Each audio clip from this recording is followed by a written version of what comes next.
Susceptible as any animal to heat and drought. Hunters, like the marsh hawk, get most of their moisture from their prey. But swallows and other insect eaters must make occasional forays to the waterhole to drink.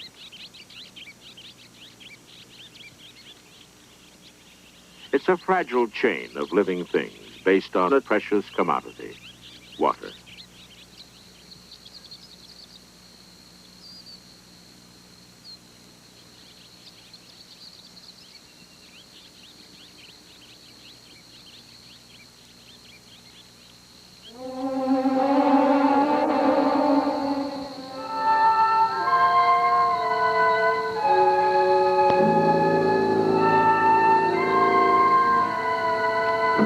With spring over, the water starts to dry up, and the chain of life quickly stretches to the breaking point. Insects scamper frantically, trying to prolong their few short weeks of life. Amazingly, there are fish here, special desert breeds designed to hatch, spawn, and die before the summer drought takes hold. The eggs of this kind of fish will lie dormant, sometimes for years, until it rains again.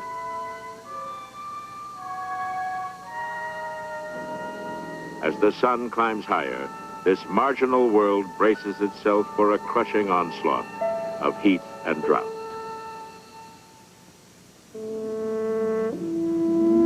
Normally, the source of life, the summer sun, is an instrument of death in the Badlands. As the last potholes dry up, this frail, exposed world faces its annual challenge. Dust devils play over arid plains, leaching out the last drops of life-sustaining moisture.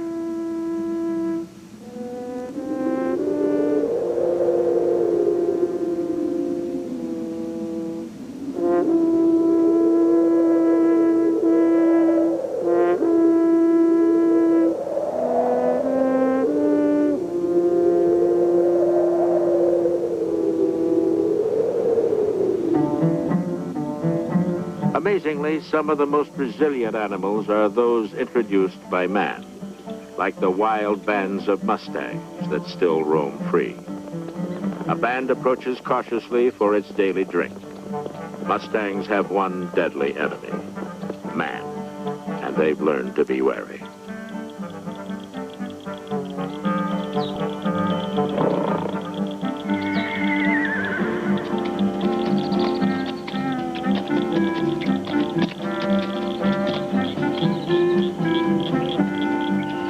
In summer, a band may have to travel 10 miles or more to find water.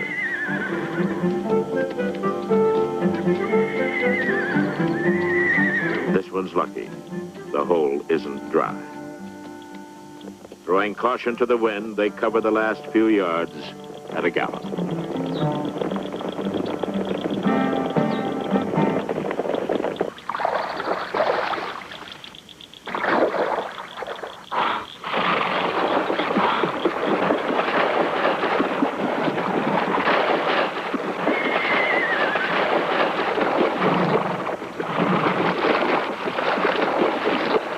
Horses can graze under the open sun because they sweat profusely, unlike many animals. Sweating keeps their body temperature within safe limits, but it also means they must drink regularly to stay alive, a liability in a time of drought. Kicking up a storm, the horses apply a mud pack that will protect them from flies. Although they are descendants of tame horses, Mustangs have reverted to the wild state, grouping themselves in close-knit social bands.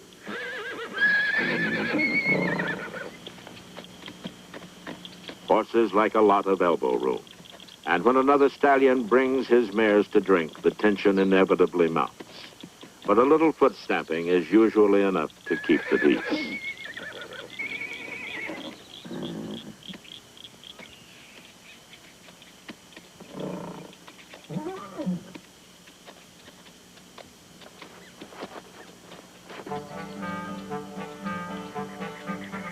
In time of drought or other stress, the bands may actually forget their differences, joining together for their mutual survival.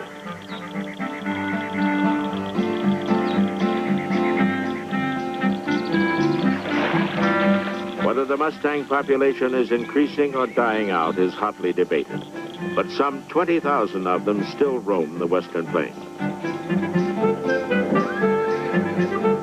They continue to be persecuted by those who would begrudge them this last arid corner of the range.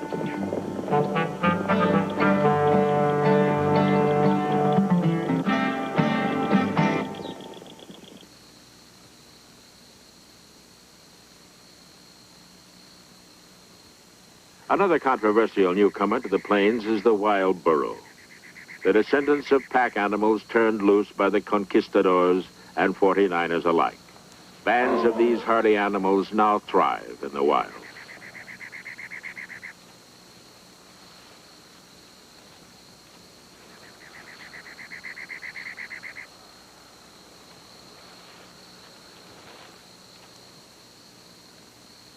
Like the horse, the burro can feed on the toughest sage and mesquite. It'll graze on tenderer stuff, too, if it gets the chance.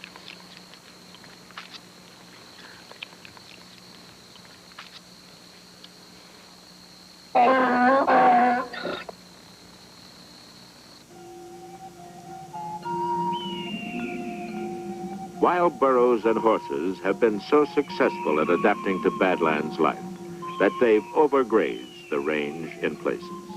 Naturalists are concerned that they may pose a threat not only to themselves, but to true natives, like the desert bighorn.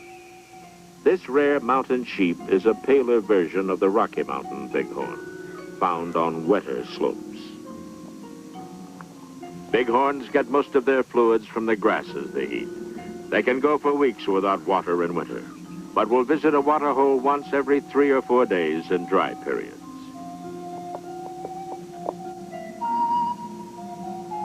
Although bighorns compete with horses and burros for pasture, they tend to avoid water holes that have been fouled by these animals.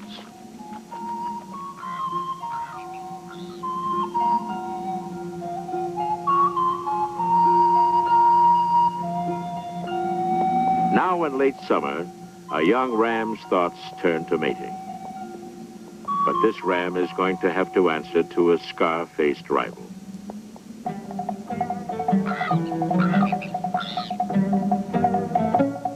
Mating is still weeks away, so the rams have plenty of time for the ritual combat that determines which ram will get to mate with which ewes.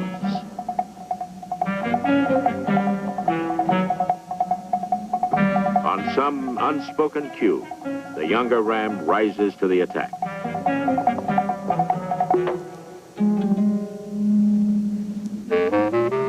Perhaps because it's still too early, these rams aren't interested in serious fighting. They perform glassy-eyed, like dancing partners in some stately trance.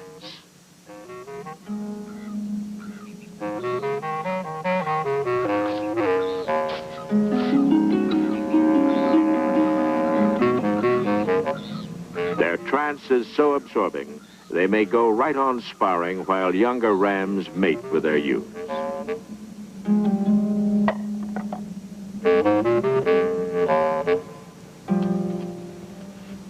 Having probably forgotten what it was they were fighting about, the pair separates amicably.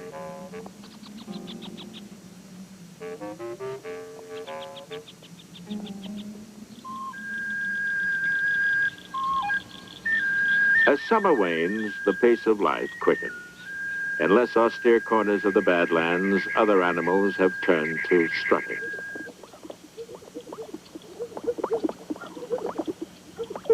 This gentleman in a huff is a male sage grouse, doing his best to attract a mate. In a booming courtship display, he inflates his chest and fans out his tail feathers. The female is grousing moodily nearby, but soon she'll yield to his advances. These birds, close cousins to the prairie chicken, have been senselessly slaughtered, sometimes for food or sport, but mostly because they're an easy shot.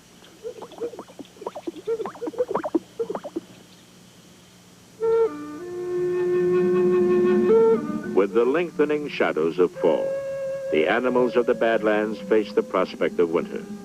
But winter snows hold the promise of spring. That next. Most of us think of deserts as uniformly hot places, but they can get bitter cold as well. In the Badlands, winter is the season when dry peaks renew their thin mantle of snow.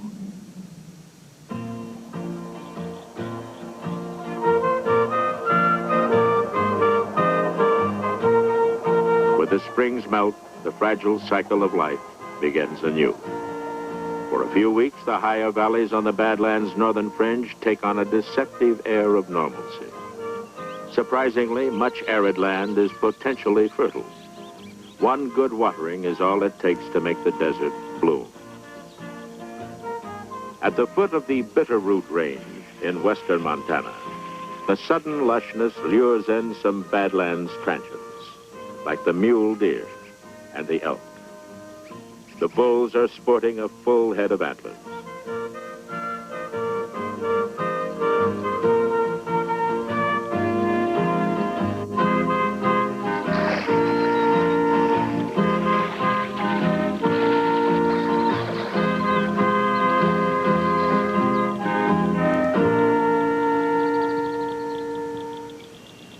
Nuzzling its newborn calf, a bison grazes on protected pasture set aside for this most abused of American species.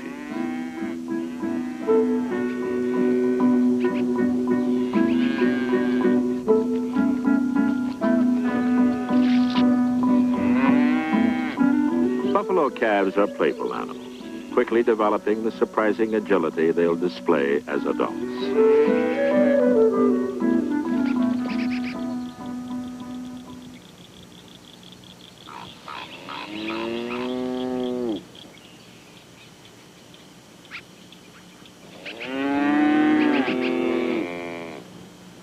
At close to a ton, the bison is the largest land animal in the Western Hemisphere.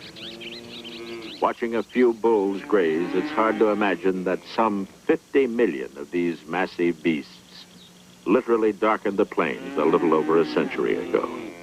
The scattered herds that remain are the Badlands' true survivors. The bison feared nothing on the plains except for man. But other calving animals face natural enemies as well. Sniffing the spring air, a coyote tries to discover just where a pronghorn mother has concealed her baby. Pronghorns usually bear twins, doubling the chances of fawn survival. If this one lasts the week, it'll be able to outrun anything else on the plains.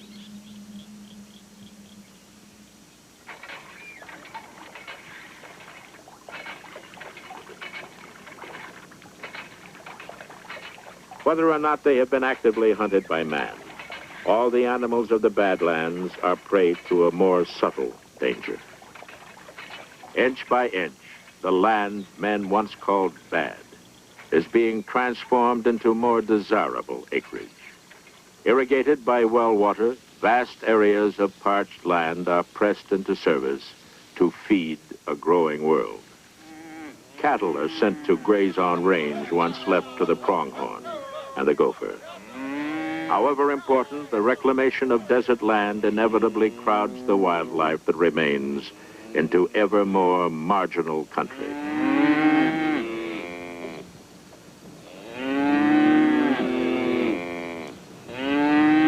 Invading these last desert sanctuaries, mechanized sportsmen turn every canyon and mesa into a biker's paradise.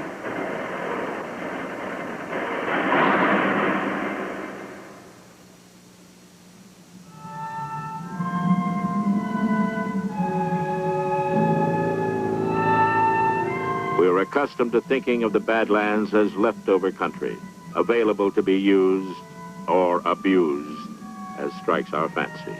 But these seemingly barren environments support a great variety of life, however scattered.